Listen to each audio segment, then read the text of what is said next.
अस्सलाम वालेकुम डिफरेंस हमारे इर्द गिर्द कई ऐसे बच्चे भी होते हैं जो काफ़ी शर्मीले होते हैं, हत्ता कि उनके मुंह से एक अल्फाज भी नहीं निकल सकता। लेकिन इसका कभी भी मतलब ये नहीं है कि वो ऑब्जर्वेंट नहीं है, वो टैलेंटेड नहीं है, वो इंटेलिजेंट नहीं है। कभी कभी अपने शर्मीले पैरों की वजह से वो बात ही नहीं करते हैं, जिसकी वजह से हकीकत में उसको बहुत सारा नुकसान भी उठाना पड़ता है। डिफरेंस बहुत ही इंटरेस्टिंग सी स्टोरी है और इस स्टोरी से आप बहुत कुछ सीखने वाले हो। इसके साथ साथ चूंकि एक इंग्लिश की स्टोरी है, इसमें आप बहुत से इंग्लिश की वोकैबुलरी भी सीखोगे, इसके अंदर बहुत से ग्रामर भी सीखोगे और इसके साथ साथ किस तरह चीज़ों को ट्रांसलेट करना है ये भी आप सीखोगे। चलिए स्टार्ट करते हैं डिफरेंस हमारी जो टाइटल का नाम है वो है द साइलेंट स्टोरी टेलर, यानी कि खामोश दास्तान गो। स्टोरी टेलर यानी कि दास्तान को, या आप कह सकते हो कहानी सुनाने वाला। ठीक है, साइलेंट कहते हैं खामोश। एक एडजेक्टिव होता है, सिंपली एडजेक्टिव एक ऐसी वर्ड होता है जो किसी नाउन की अच्छाई बुराई उसकी सफात बयान करता है, उसको एडजेक्टिव कहते हैं। द जो है एक डेफिनेट आर्टिकल है। ठीक है, अच्छा ये कैसा टाइटल हुआ कि खामोश दास्तान गो वो होते हैं स्टोरी टेलर, वो होते हैं जो क्या करते हैं स्टोरी सुना देते हैं, लेकिन खामोश भी है और दास्तान गो। चलिए जब इसको हम स्टडी करेंगे इंशाल्लाह हमारे समझ में आएगा। हमारी स्टोरी यहाँ से स्टार्ट होता है, लिखा हुआ है कि अयान वाज अ शाई बॉय। अयान जो है एक क्या है, आ मीन एक, शाई मीन शर्मीला, बॉय मीन लड़का। अयान एक शर्मीला लड़का है इन 7th ग्रेड यानी कि 7th ग्रेड में। ठीक है, ई रारली वो कभी कभार, शाज व नादिर कभी कभार। ठीक है, स्पोक बोलता है इन क्लास में। ठीक है, कभी कभी बोलता था, स्पोक जो है स्पीक की सेकंड फॉर्म है, वो कभी कभी क्लास में बोलता था। डिफरेंस यहाँ पे रारली आप देख रहे हो, ये बेसिकली एडवर्ब है।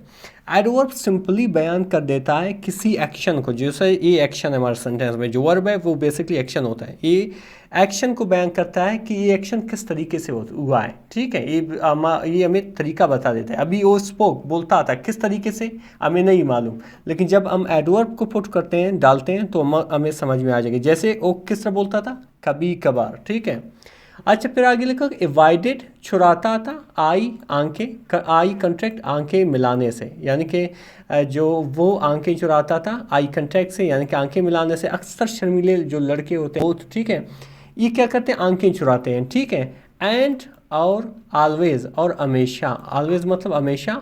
सेट बैठता था at the back of the bench, यानी कि बिल्कुल आखिर में। ठीक है, यानी कि बिल्कुल बेंच के आखिर में बैठता था। ठीक है, दो क्वाइट अगरचे खामोश, दो मीन अगरचे, क्वाइट मीन खामोश।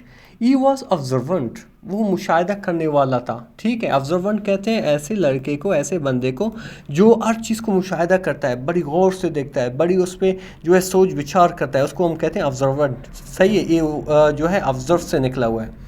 वो बहुत ज़्यादा मुशाहिदा करने वाला था। एंड और फुल ऑफ क्रिएटिव आइडियाज़, और क्रिएटिव तख्लीकी सोच से भरा हुआ था। ठीक है, ये लड़का जो है, ठीक है, खामोश था, लेकिन ये जो है तख्लीकी, क्रिएटिव कहते हैं तख्लीकी, आइडियाज़ मीन सोच, यानी कि तख्लीकी सोच से भरा हुआ था। दैट जो नेवर लेफ्ट इज नोटबुक, लेकिन कभी उसके किताबों से नहीं निकला, यानी कि जो कुछ वो महसूस करता था, देखता था, ये सारा कुछ वो अपनी नोटबुक में लिखता।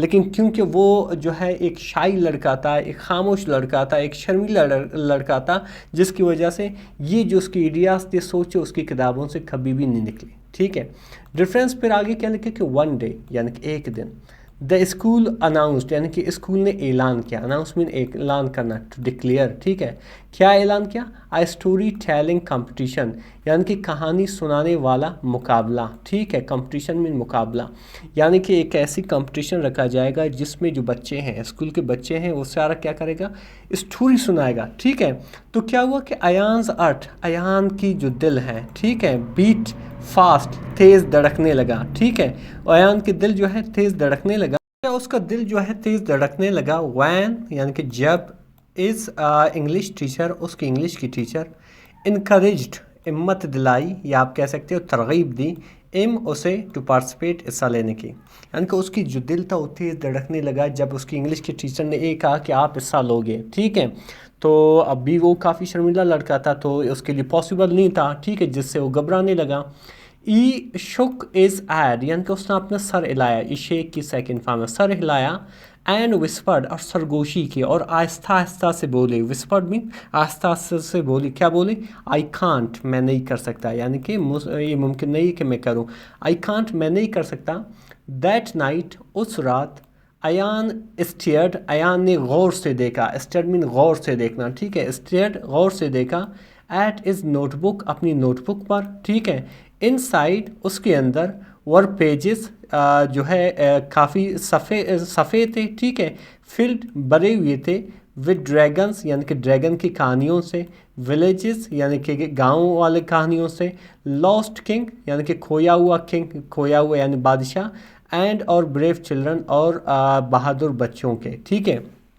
यानी कि फिर उस रात क्या हुआ कि उसने अपने उस नोटबुक को देखा जिसमें उसने बहुत से कहानियाँ लिखे थे, जिसमें एक ड्रैगन्स की कहानियाँ थे, विलेजेस की कहानियाँ थे, लॉस्ट किंग्स के, ब्रेव चिल्ड्रंस के, ठीक है, इस तरह की कहानियों से भरा हुआ था, ठीक है। इस स्टोरीज़, उसकी कहानियाँ, वर वर्ल्ड यानी कि ऐसी दुनिया थी, no one had ever visited, जो कभी भी कोई भी वहाँ पे नहीं जा चुका था। यानी कि उसकी यानी कि वो नोटबुक यानी कि किसी ने छुआ भी नहीं था। उसके जो सोच, तख्लीकी जो सोच है, आइडियाज़ है, आप कह सकते हो स्टोरीज थे, ठीक है, वो उससे भरा हुआ था, लेकिन उस बुक को किसी ने नहीं देखा हुआ था, ठीक है। फिर आगे क्या लिखा, डिफरेंस विद ट्रेम्बलिंग एंड्स यानी कि लरसते हुए हाथों से, ट्रेम्बलिंग मीन लरसता हुआ, शेकिंग, ठीक है, लरसते हुए हाथों से, ई रोट उसने लिखा, ए राइट के सेकंड फॉर्म है, ई रोट उसने लिखा, आ स्टोरी एक स्टोरी, टाइटल जिसका टाइटल दिया, द विस्परिंग फॉरेस्ट यानी कि सरगोशी करता जंगल, उसका जो टाइटल था वो क्या था, विस्परिंग सरगोशी करता forest jungle. It didn't plan, उसका मंसूबा ये नहीं था, उसने प्लान नहीं किया था, टू सबमिट इट, उसको जमा करने का, यानी कि उसका जो है प्लान में ये नहीं था कि वो क्या करेगा, इस कहानी को उस्ताद के पास जमा करेगा कि ताकि वो जो है पार्टिसिपेट करे, ठीक है। बट लेकिन इस सिस्टर, उसकी बहन, सीक्रेटली खुफिया तरीके से, सीक्रेटली खुफिया तरीके से, एक एडवर्ब है जिसको हम प्राइवेटली भी कहते हैं, जिसको हम कॉन्फिडेंशियली भी कहते हैं, ठीक है। अच्छा, उसने खुफिया तरीके से क्या किया, टुक द स्टोरी, स्टोरी को ले गया टू हिज टीचर, उसके टीचर के पास, ठीक है। आगे बढ़ते हैं। आगे क्या लिखा हुआ, डिफरेंस के on the day of competition यानी कि मुकाबले का दिन, कंपटीशन मुकाबला, मुकाबले का दिन, the teacher called Ayan, teacher ने अयान को बुलाया, कॉल मीन बुलाना, टू समन, ठीक है, अयान को बुलाया, टू द स्टेज, स्टेज पर, ई फ्रोज वो रुक गया, वो जम गया, वो हैरान रह गया कि मेरा नाम किसने दिया है, ठीक है, वो हैरान रह गया। ये फ्रीज की सेकंड फॉर्म है। द ऑडियंस यानी कि जो तमाशाई बैठे थे, जो सामाइन बैठे हुए थे, ब्लड यानी कि सामाइन जो है धुंधले हो गए, ठीक है, उसके लिए। बट लेकिन दैन यानी कि फिर, शी सैड उसने कही, यानी कि उसके टीचर ने क्या कही कि यूर स्टोरी, आपकी कहानी, मूव्ड मी यानी कि मुझे मुतासर कर चुका है, मुतासर किया है, just read it out loud, सिर्फ इसको ज़ोर से पढ़ो, 10 साल बस, ठीक है। तो फिर क्या हुआ, अयान टुक द पेपर यानी कि अयान ने पेपर उठाया, पेज उठाया जिस पे कहानी पे लिखा हुआ था, इज़ वॉइस उसकी आवाज़, करेक्ट लर्जने लगा, ठीक है, इज़ एंड्स उसकी आते, शुक यानी कि कांपने लगे, बट लेकिन, as the first lines of the story came out यानी कि जैसे ही पहले सतरे या पहले लाइन स्टोरी के बाहर निकले, यानी कि उसने कहे, the room became a silent यानी कि रूम जो है वो बना खामोश, यानी कि पूरी रूम जो है वो खामोश हुआ, ठीक है। ईच वर्ड और एक लफ्ज़, गेव इम दिया, मोर स्ट्रेंथ यानी कि ज़्यादा ताकत, यानी कि हर लफ्ज़ वो कहता था उसको उतनी ज़्यादा ताकत मिलती थी। फिर आगे क्या लिखा है, डिफरेंस के बाई द हैंड यानी कि आखिर तक, ठीक है, एवरी वन अर एक क्लैप्ड तालियां बजाए, लाउडली बड़ी ज़ोर ज़ोर से, ये भी एक एडवर्ब है, ठीक है। फ्रॉम दैट डे हान उस दिन से, अयान यानी कि अयान, स्टिल सेट यानी कि अभी तक बैठता था, एट द बैक बिल्कुल आखिर में, बट लेकिन, नॉट इन फेयर लेकिन खौफ में नहीं, फेयर कहते हैं खौफ, ठीक है, लेकिन खौफ में नहीं, ई वॉज द बॉय, ये वही लड़का था, ओज स्टोरी जिसकी कहानी, मेड अदर्स लिसन जिसकी कहानी ने दूसरों को सुनने पे मजबूर कर दिया, ठीक है। जो मॉरल ऑफ द स्टोरी है, जो सबक हमें इस स्टोरी से मिलता है कि इवन द क्वाइटेस्ट वॉइस, अत्ता की सबसे खामोश तरीन आवाज़, क्वाइटेस्ट मीन्स सबसे खामोश तरीन, जिसको आप ये सुपरलेटिव फॉर्म है एडजेक्टिव की, ठीक है, क्वाइट, क्वाइटर, क्वाइटेस्ट, सबसे खामोश तरीन आवाज़, कैन इको बज सकती है लाउडली बड़ी ज़ोर ज़ोर से, वैन जब, it carries truth and imagination जब इसके पास क्या होता है, सच्चाई होती है और ख़यालात होती है या तस्वुरात होती है। डिफरेंस हकीकत में बहुत ही इंटरेस्टिंग सी स्टोरी सी और इसने यकीनन आपको मोटिवेट भी किया होगा। मिलते हैं अगले वीडियो में। अल्लाह हाफ़िज़।